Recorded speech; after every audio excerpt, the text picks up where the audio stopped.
Now we're saying. Do you want to say anything? Oh, no, I Just introduce myself. I can do both. You know, I just got a piece of cake. That's what I'm.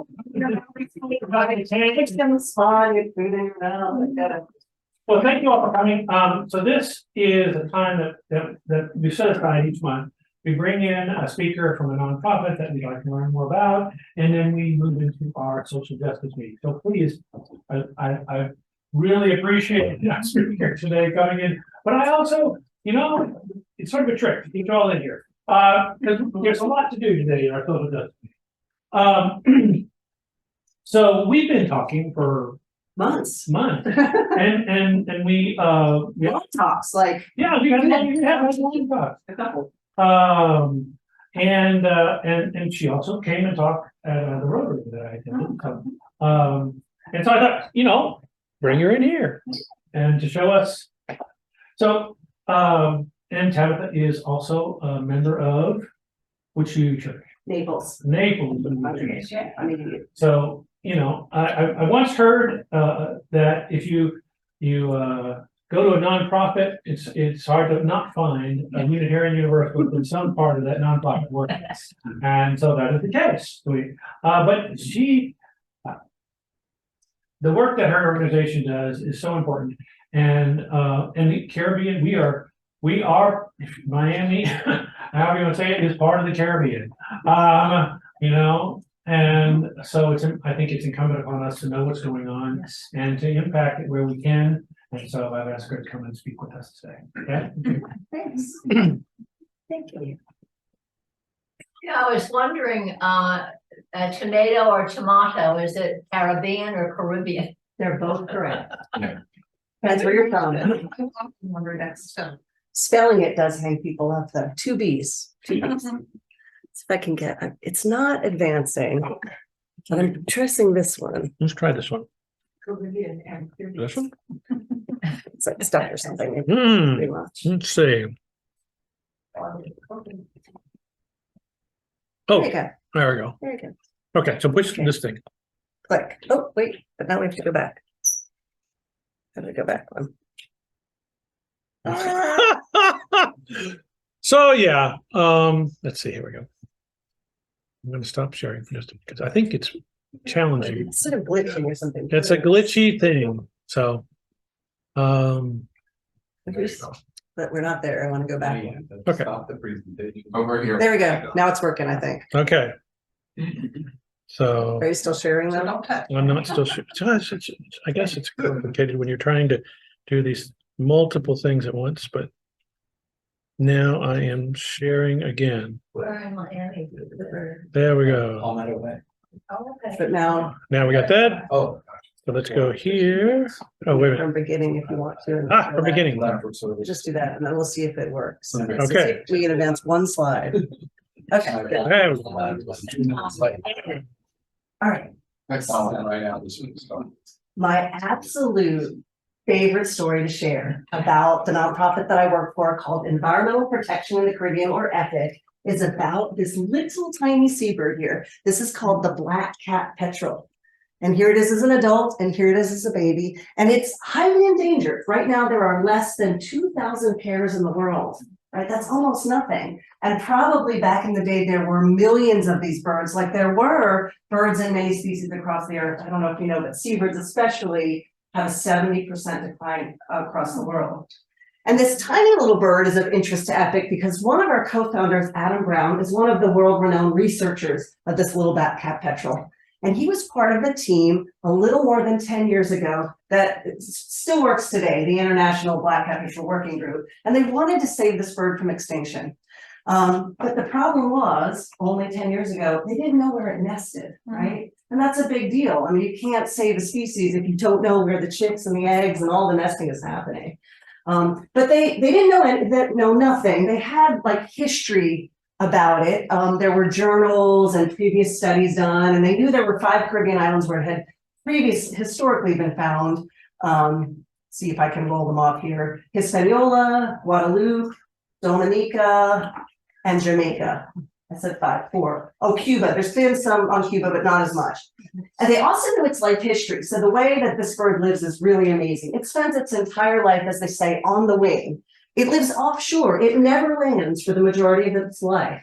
And its offshore habitat is to the east of the Caribbean, all the way off the coast of the North Carolina in the US. And avid birders, incidentally, to get it on their life list, will take these boat trips off the Carolinas to try to like get a glimpse of this little mysterious bird.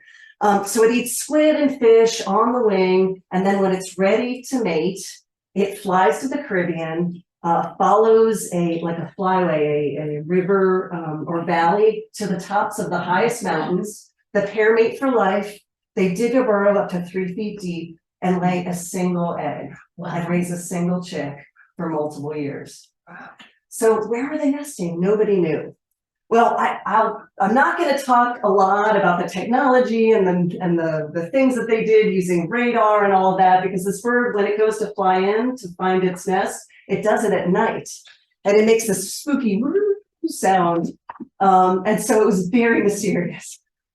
But the point of the story is really this, that this team of researchers finally found themselves on Hispaniola. So that's the big island in the Caribbean that's divided by Haiti to the west and the Dominican Republic to the east. And it has a big high mountain range in the middle, so high that it snows there sometimes of the year, right? Yeah, I didn't know if you know, it snows in the Caribbean. And so they hiked these mountains, they found a series of about a dozen burrows. And like, can you imagine if you had a professional career, like this was the moment. They're thinking publication and fame and all of, they were so excited, they're gonna save this bird. And they're like high-fiving, and they turn and look, and 100 yards away, there's a community called Bukanchat, Haiti, of people that were subsistence farming to just barely feed themselves. And this, I think, is the moment of truth, a moment that sums up the work that we do, that they just said, you know, if we're going to help these birds, we have to help these people too. Oh, yeah. And that's what they did. Yeah. And so now, 10 years later, we have a really robust program where this community has turned their whole lives around with some outside expertise, but mostly the fact that they were willing to accept it and to make a difference. They now have started, there's a cooperative, a farm cooperative. It's like a savings and loans program that has training in it. And that training has resulted in building cisterns, creating erosion control, so saving the soil. So in Haiti, it's highly eroded and the forests are denuded for people to survive. And there's a tree nursery, so they're growing trees, replanting the forest. They've been able to do a training, so now all of the children in the community have environmental education, which we don't even have, by the way, across the USA. And they are the future farmers, so in fact, they're learning the same thing that the adults are learning. They now have an annual festival called the Diable Team Festival, which is the Haitian name for little black petrel, which incidentally means the little devil, Diable Team, because it flies in making a spooky noise at night. So this giant robust program has gotten so great that they're not only farming enough to feed themselves, but they're starting to sell and export. And matter of fact, this isn't probably the permanent thing, but we are just now able to bring their coffee from Haiti for them to sell on an international basis, right? And so I'm going to show you a little video about this, and then we'll talk a little more. Let's see if I can make it work. Oh, nope, didn't work that time. Okay, I'm going to try the arrow. The arrow worked. Okay. Now let's try enter, maybe? Yeah. Oh, wait, it just worked.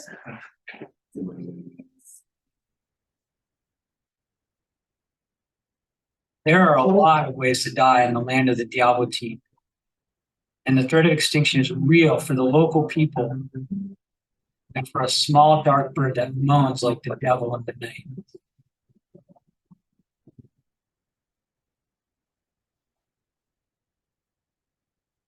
Haiti is one of the few countries in the world where the destruction of its forest is almost complete. If you look at the island of Hispaniola from a bird's eye view, the Dominican Republic is lush, it's healthy, and it's green. On the other side is Haiti, where massive deforestation has led to deadly mudslides, flash floods, and a muddy brown ring around the country's coastline where topsoil has washed into the ocean. And worst of all, there's little hope. In one of the hardest places in the world for anything to survive comes a story of two families, each fighting to stay alive. One is a family of humans struggling to farm impossible soil, and one is a family of birds living in one of the only places left on Earth they can. They fight for the same resources to survive. No one wants the people to starve, nor for the birds to disappear forever. I am a biologist. I have been working to protect animals like the black-capped petrel all my life. I think our survival as a species is directly linked to the preservation of the rest of life on the planet. I care deeply about Haiti, and I have family that is Haitian. I know what this family and thousands of others like them are facing on a daily basis.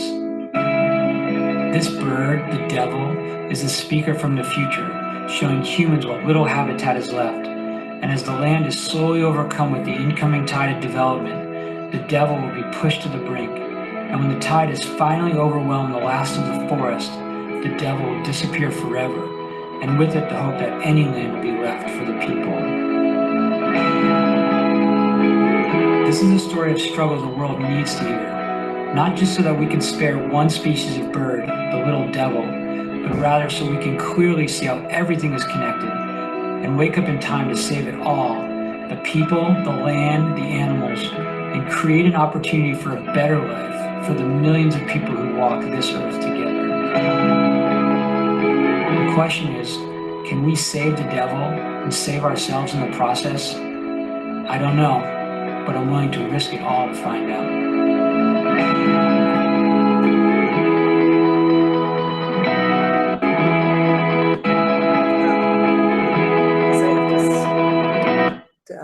It. Oh, okay. I'm not getting it too advanced here. Yeah, you go ahead. But anyway, there were some cool features in there. The soccer team has adopted the black-capped petrel as its mascot, and they are, community and peer leaders, highly respected. You saw the fella, I don't know if you realize, Adam Brown was the co-founder, and he was walking with another fella. Anderson Jean is the Haiti country coordinator for EPIC, and he just won the Stanford Law School Bright Award for Sustainability, which includes $100,000 cash prize. Wow. We talk about the cash prize in Haiti especially, but you should know it's a very prestigious annual award given to people all around. They change the region, around the world to kind of spread that out. So anyway, so we're super proud of this program. And this is really why I think this story is so inspirational, is this idea of living at the intersection where we're balancing nature plus health plus wealth. And here's a community that I haven't even had a chance to visit. I'm almost 4 years with EPIC, but Haiti's in a pretty bad situation, and actually really bad right now. I don't know, last we heard gasoline was something like $30 a gallon. Like they're in a real crisis. They can't seem to catch a break. But I still think about that community and about what they were facing and how, like, what do those conversations look like? Can you imagine them like, I'm not gonna, that's a dumb idea. We've been doing this for 30 years. I'm not gonna change that. And yet somehow through all those whatever hiccups they had, they found themselves a decade later with a completely different life and livelihood. And I think that's part of the vision, that we at EPIC are espousing for all of us in light of sort of the environmental issues that we're facing here. And we think it's about this balance, this healthy balance that we're trying to achieve. So here's the family, and incidentally, this is Madame Nadsali. She was the very first woman who met that team of researchers and started the program. And so I represent EPIC, and this is our mission: to protect the Caribbean environment through research and community-based actions. And we're sort of an environmental NGO, but we do a lot of humanitarian work because of that intersection where we work. So I only have about another 15 minutes with you. I mean, this is sort of from my longer presentation, but I do want you to learn a little bit about EPIC, the Caribbean and the environment, as well as have some inspiration for making some changes and differences, either personally or within your organization or beyond. And I have a few action items to suggest. So just a brief minute on the Caribbean. So the Caribbean is this amazing and iconic region, and I think underappreciated. It's a vacation playground, but in fact, it's one of 36 hotspots for native biodiversity.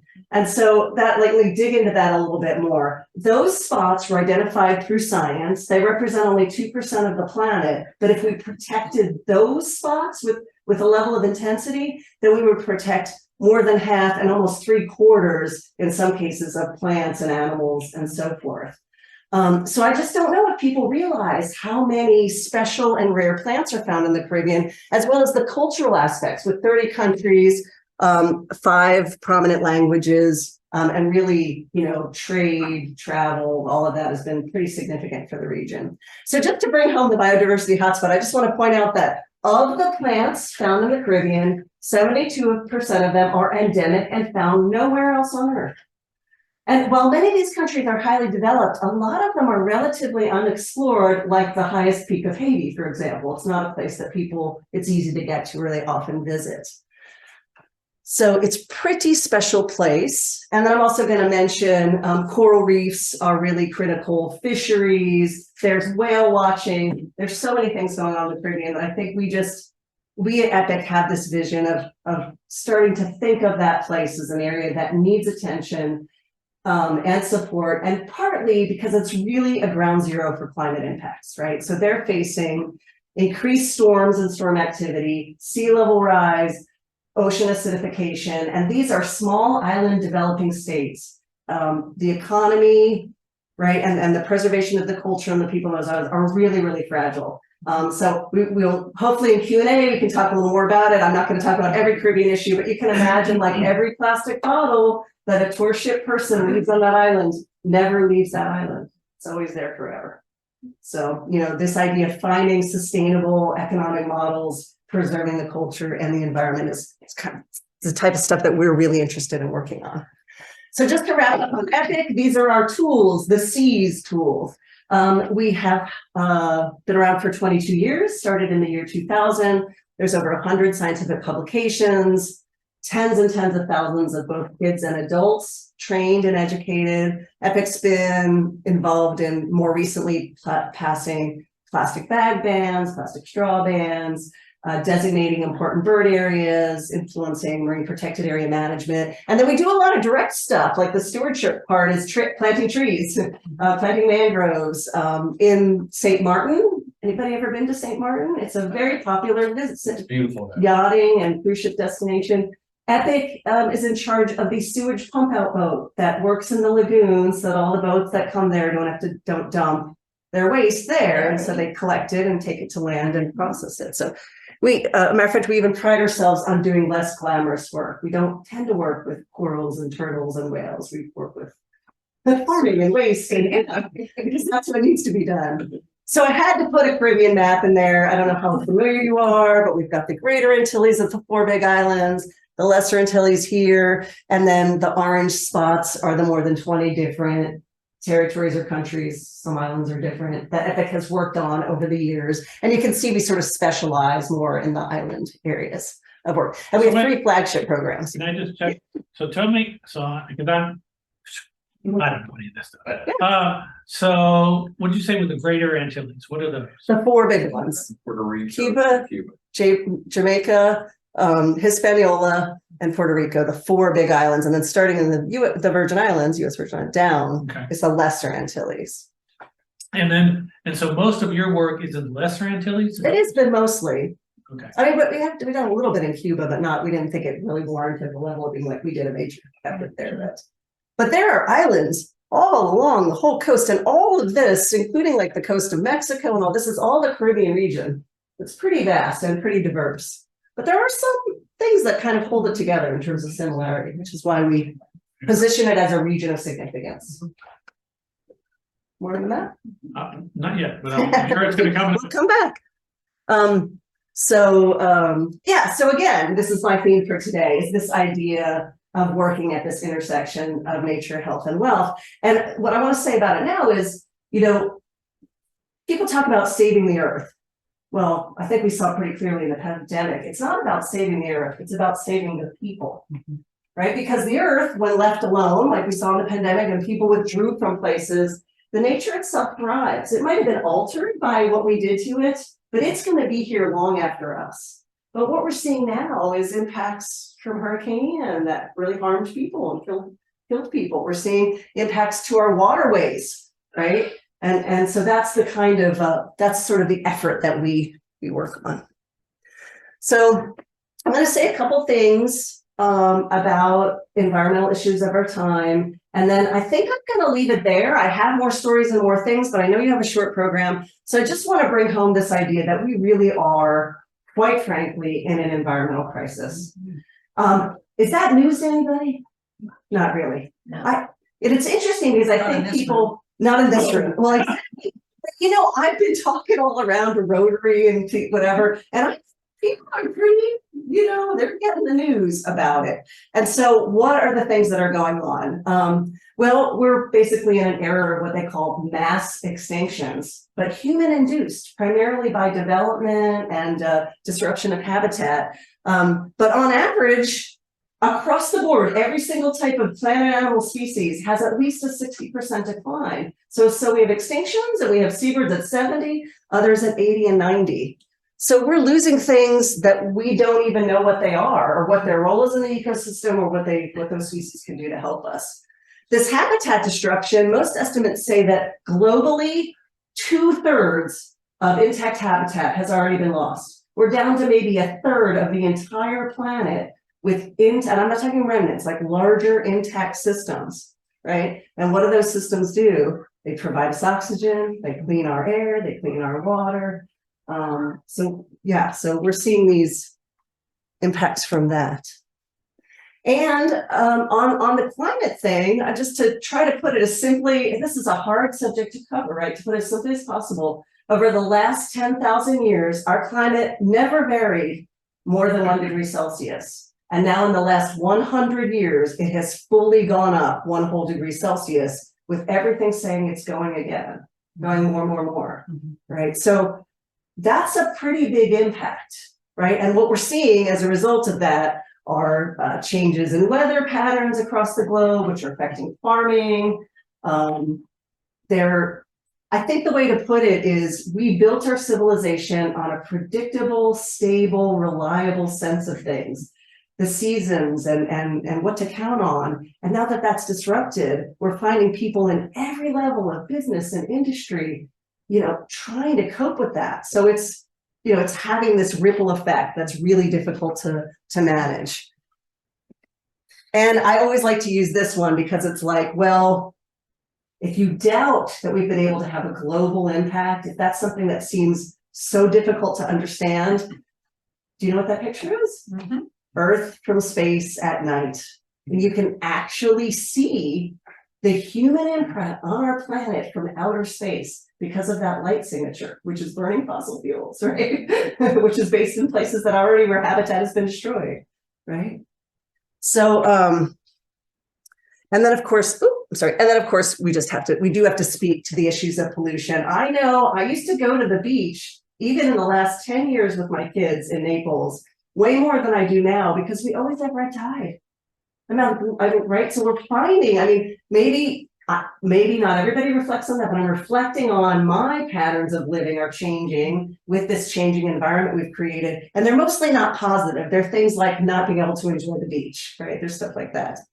And incidentally, the Caribbean has an algae problem called sargassum, which is a macroalgae, a seaweed problem that's blooming and then clogging the beaches. So, you know, this algae problem is global. It's just we have our own version here in Florida. And then I'm gonna one word on this, which is plastics. Are you following all the cutting edge information on plastics these days? This is something I think that it's starting to really emerge, right, as a significant issue. So we find out that people are on average eating about a credit card of plastic every month, that every plastic item you eat or drink out of is shedding plastic. We found plastic in the deepest trench of the ocean, on the highest mountain, in every animal that has ever been dissected, plastic. So we didn't know this. I mean, this was they did know that recycling wasn't going to work, but we still didn't realize the health impacts of it. And so now we're going to try to kind of walk back those health impacts, I hope. So something to pay attention to. So again, that the reducing plastic in your life is a pretty specific way to balance this, right? It's better for the environment, it's better for your health. And I think that you can make some choices that are much better for your wallet. And I always bring a couple little things here, like here's a non-plastic dish sponge. Did you ever think every one of these you throw out once a month is plastic? Anybody have the Keurig coffee makers? Much less expensive to fill your own with your own special fun coffee instead of buying the disposables. And then of course straws kind of drive me nuts because like how many items do you just open up, use for 20 minutes and throw away? There just aren't that many things that you usually use them for a couple hours or days or weeks, you know, but this is like an instant, like you might as well just throw it away before you even use it. It's so quick.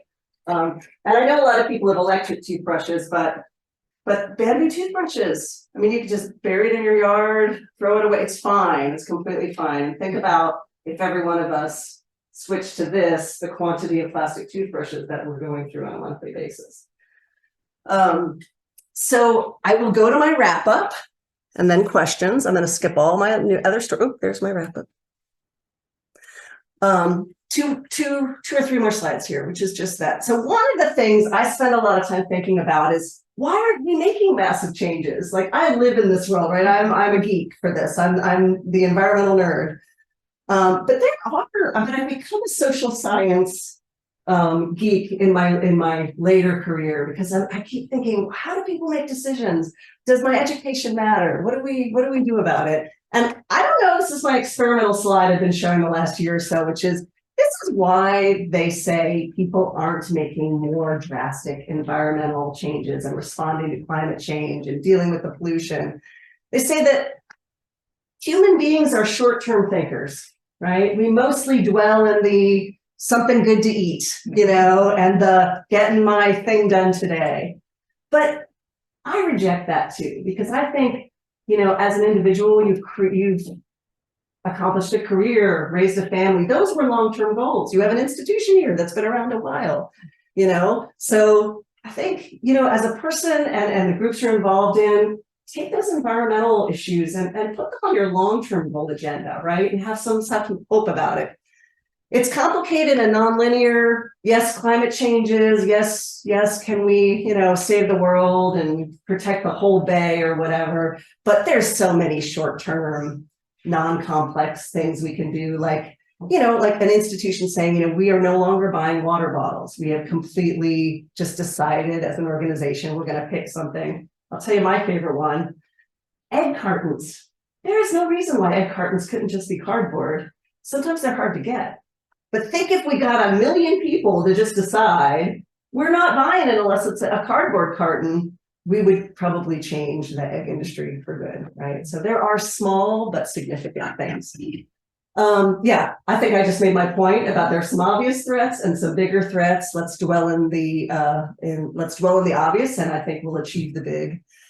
And then uncertainty and these concepts are difficult to grasp. So I don't know if this helps you think about why people aren't changing and think about how you can overcome them. But I'm experimenting with this idea of trying to inspire people to not let those things block not to feel overwhelmed and block their ability to make a difference. You recognize this fiction? Yeah. We all do, right? Yeah.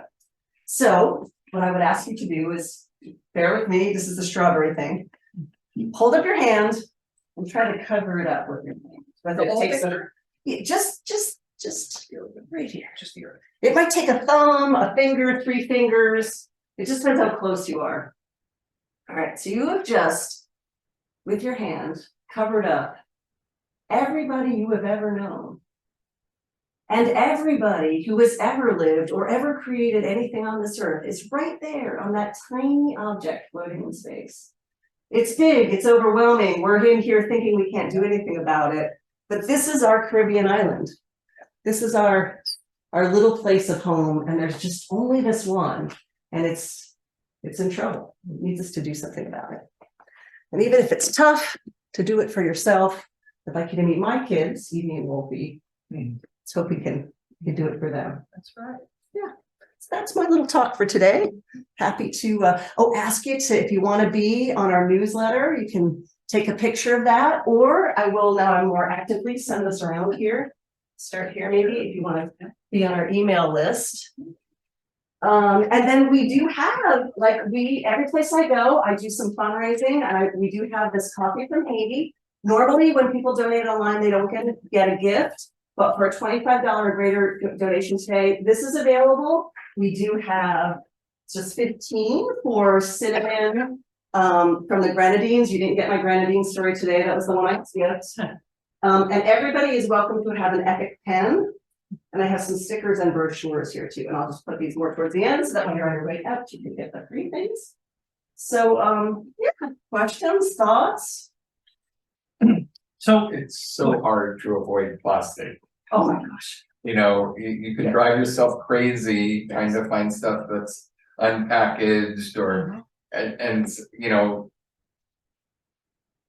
as a single person, trying to buy things in quantities that aren't gonna go bad by the Yeah. time, you know, it's just, everything's wrapped in plastic, everything, and yeah, it's very, very frustrating. I've got a friend that does a lot better than I do, and she just goes through hell all the time. Yeah.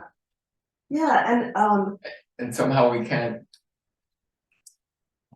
You know, it takes like governmental policies, you know, and institutional decisions, like we shouldn't be using anything styrofoam, you know, here at church. We shouldn't be using, you know, plastic.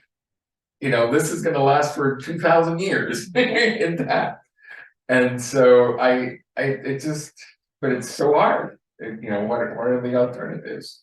you answered the question already. I'm just gonna repeat in a way what you said, which is sometimes when you can't do it individually, I would shift your attention to doing it on an institutional level, like your church or your club or your business, or maybe even your favorite restaurant that you're friends with or whatever, and talk to them about making those bigger changes.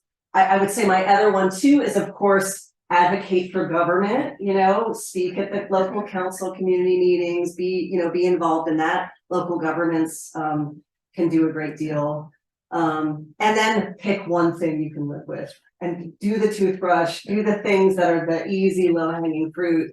I'm gonna say something like so almost more than I would normally say. I feel like I'm really amongst my community here, but I do think that we have to have a ratcheted level of concern about this concept that the majority of the consumed items in our country are generally owned by, you know, less than a dozen big corporations. And those corporations are highly invested in fossil fuels, plastics, and chemicals. And by chemicals, I mean, not just, there are chemicals in all of our body wash products, but also the chemicals that we spray on our lawns or whatever. And so Merck, for example, is a big, you know what I mean, a lot of these.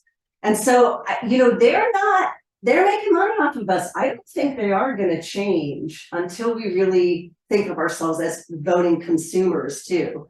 And so like, I do think what we purchasing the best option is pushing them towards, I picked the all natural one, I picked the low plastic one, you know, and I think I don't know about you, but I've seen in my lifetime, more health food stores, more farmers markets, we're going there, it just feels slow. The first time I asked for tofu at my local supermarket, they sent me to the pet department for toad food.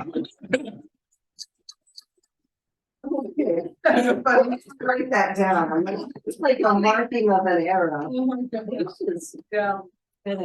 So Hear them. So the first time that I asked for tofu at Winn-Dixie, Tofu. they sent me to the pet department to see if they had toad food. so it's the little things, you know, I not too long ago, there was a push, in new churches and across the country to change the straws. It was a big push. It was one of the environmental groups that was really pushing, don't use the, you know, disposable straws, get permanent straw, you know, the plastic, whatever, metal straws or whatever. Yeah. And I don't know if that just kind of faded out, but there was a big push a few years ago about that. And the reason was they felt like it was, again, low hanging fruit. If you had to pick one, if you can't pick all these different things, can you pick one thing that you can live with differently? And I don't know what happened to that campaign, but it was going on for a while. But again, I think you're right, there are things that we can do. The pieces that I think are important are the people here in the United States and maybe in the world, I don't know. But the things I've noticed is they don't change until it's critical. That's in that human nature piece, really it is, right? And they don't change unless it's easy. So for instance, with the sponge, if that were made easy for people to access, people would choose that as opposed to the other. But if they don't have, yeah. I just buy them on Amazon. They're about the same price. So now Amazon isn't great, but you could pre-order them right to your house for about the same price. They're about $1 each or something. I don't know. Well, that's great. Yeah. Again, I think the easier access to what is environmentally better. Yeah. And educating people that they exist. Yeah. Because if you don't know about it, and many people don't know about it, it's unlikely that they're going to do it.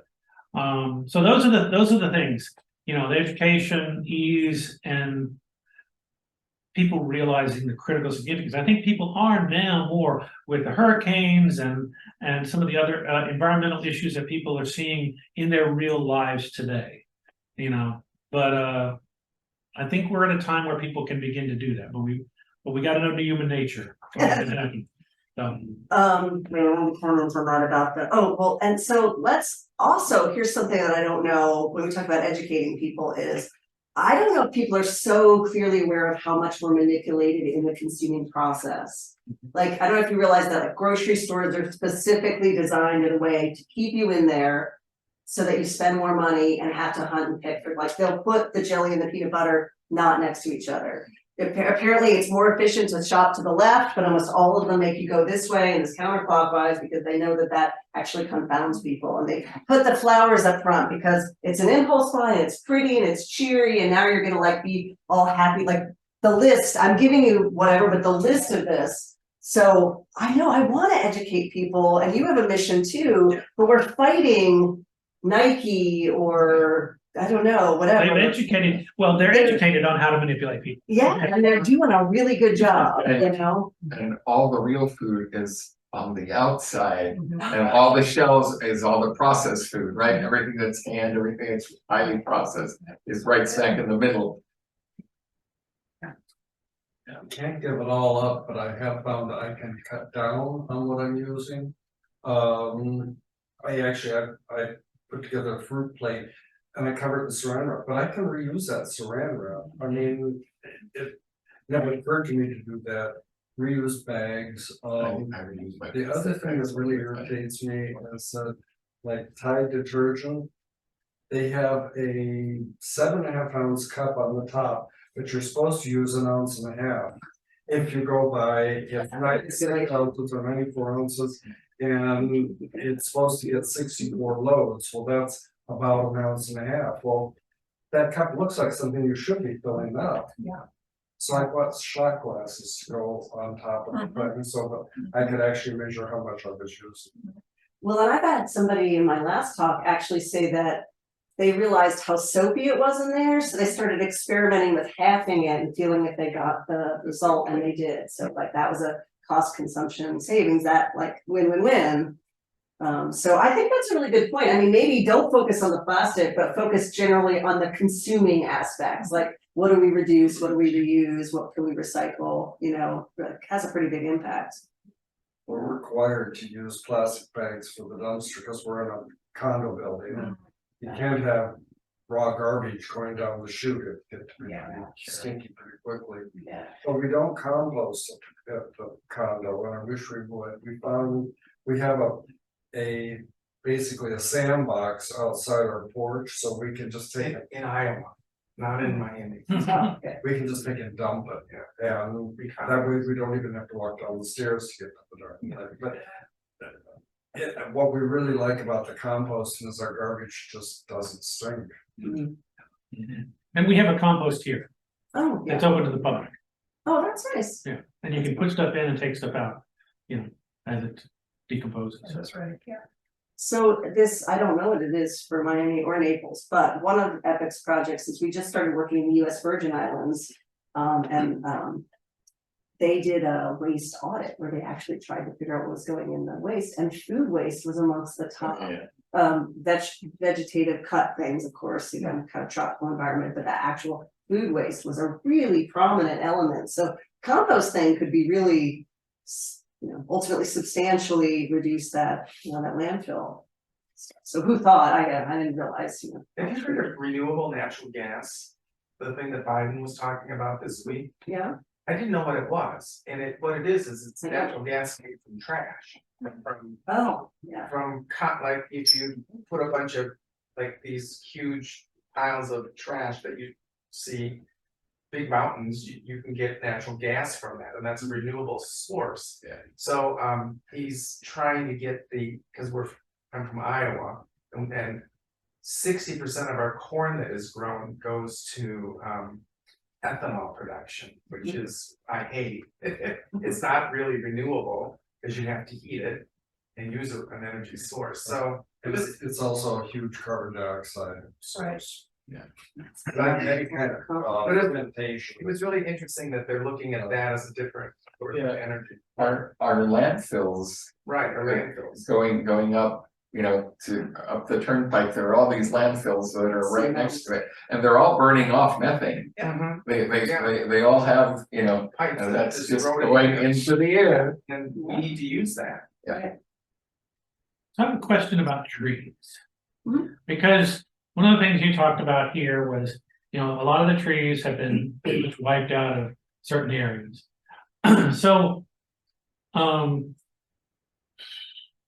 So planting a tree and then making that a renewable resource seems challenging. And I'm not sure, that's why I'm asking, because I don't understand how, because what happened is the people just wiped out all the trees because they used all those trees. So they're trying to plant trees again, and so there has to be a process to give the trees long enough to grow and for new trees to grow, and before you chop the old trees down. I mean, it seems like there should be some sort of a system for that, but I always hear, even in the Amazon, they're just wiping trees out over and over. And I don't know why there isn't this system of, replanting and regrowth and harvesting, and instead of it's all gone. Do you have any sense of how, is there a process where you can use trees without, devastating? Well, yeah, so there's a lot of stuff in there. So the one thing is that tree farming, the use of wood, and I don't know if you realize, but like wood and wood products are in a lot of things, including like salad dressing, there's cellulose, it goes into food, I see wood tables here, like there's so many Parmesan uses cheese. does it have some in there? Kraft Parmesan cheese, that's wood pulp. Yeah. Yeah, I mean, it's that diverse. It's an amazing product, right? So that, in my opinion, is actually a good thing. You can grow a forest. I think it's on a 7-year cycle, if I can remember. It depends where you are. And then they cut it down, they harvest it, they sell it and all that things, and then they use that land and they grow it again. It's just like farming.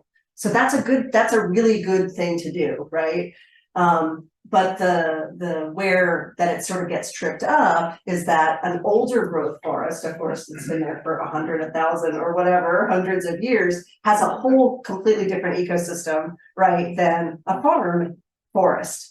And so what we found though is that we just keep developing these older growth, highly complex systems, and then we lose all those ecosystem services. And suddenly, the habitat, the water, the complexity, like the Everglades, right? That was doing so many things to keep our coast clean. We didn't realize it. Now we're back there trying to like unstraighten the river and put back the complexity that was lost from a natural environment that's, been around a long time and has kind of built up that age. So that's sort of the difference. And so I don't know if you've heard the 30-30 initiative, we were not saying that right, but anyway, this idea that we want to hold aside, 30% of areas in protection by 2030, because we've got to really select what's left of that old growth, complex environmental areas. So I think part of that is like, this idea of a larger scale sort of zoning initiative, right? We zone in the community about where industrial and agriculture, we're a little bit tied up in the personal property and restricting people, right? That kind of hangs us up. But there are some people in sort of the world I live in that are like, instead of, measuring our health and growth by GDP and consumption and all of this, why don't you look at, and they measure United States level federal stuff all the time and say, we developed, 500 million acres of forest this year, but we've planted 500 million of forest, whatever. We've set aside, and so really looking at, your national consumption of natural resources in a net zero fashion. And we could do it, but it's not something you hear people talking about a lot, right? We're still a lot in this consume business, all the things that we're measuring are all about growth, consumption. And as we know, in a natural system, what happens to a population after they consume for a while, I'm not talking about ants or some animal, that drops. And that's what happened in the Roman Empire, that's what happened in the Mayan Empire, we know this stuff. Happens to bacterial colonies. Yeah, bacterial colonies. So we've outwitted it, and I do think we're gonna come up with some technology that's gonna help with carbon. I mean, in my field, we never want to say technology will save the day, but I think we will. But it still does mean that we need to evolve to a point where we recognize that those natural resources are providing services, so we set them aside. And then we're thinking about whatever we consume, we replace. We're smart enough to do it. So I heard recently of a guy that was from the tech field, and I'm sorry, I can't remember who it was. And he, speaking exactly what you were saying about, tech issues to solve global warming and everything. And he's like, I do think that, that's gonna happen. But in the meantime, he left tech and he's planting trees now. Because it's gonna take 10 or 20 years for that tech to be there. And guess what? In the 10 or 20 years, those trees are gonna pull a lot of the, carbon dioxide that our greenhouse, and they store them in themselves. They're carbon beings, right? You wanna capture the carbon, right? That's what they do. That's what a tree does. And so he figures that, yes, I'm gonna, put my faith in the technology, but in the meantime, I'm gonna be doing something else too. A low tech solution, which I think is great. I'm gonna